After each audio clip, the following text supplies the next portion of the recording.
জাতি বর্ণ ধর্ম নির্বিশেষে আমরা সবাইকে নিয়েই আমরা এই উল্লাপাড়াকে আগামী দিনে ঢেলে সাজাবো ইনশাআল্লাহ। কি ঠিক আছে? আমরা সবাই আমরা উল্লাপাড়াবাসী। আমি দল হিসেবে বিবেচনা করে উল্লাপাড়ায় কিছু করব না।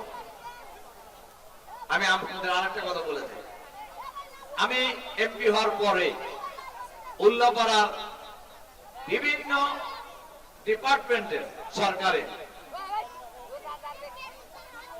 কৃষি, প্রাণী সম্পদ, সমাজ কল্যাণ, মহিলা বিষয়ক নানান বিভাগ আছে না, ডিপার্টমেন্ট আছে না, ইউনো সাহেবের কে সাথে নিয়ে সবাইকে নিয়ে আমি বসছি।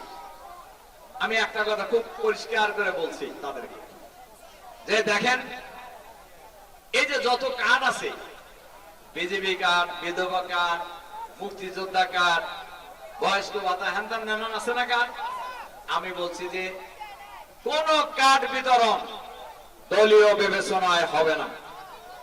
আমাকে কেউ কেউ বলছেন যে স্যার আগে তো এমপিরা আগে একটা অংশ নিয়ে নিত, বলো না আমার একটা কার্ডও লাগবে না, আমার জনগণ পালিয়ে আমার পাওয়া হয়ে যাবে। আমার দল হিসাবে আমি একটা কার্ডও কারোর কাছে চাইব না, এবং দলীয় বিবেচনায় কোন কার্ড উল্লাপাড়া সালঙ্গায় বিতরণ হবে না। যারা এটা পাওয়ার উপযুক্ত তারাই পাবে, যারা এটা পাওয়ার উপযুক্ত তারাই পাবে। আমরা আরো শুনেছি কার্ড নেওয়ার আগে কিছু দেওয়া লাগে নানান জনকে। আমি বলছি যে একটা পয়সা কেউ নিতে পারবে না।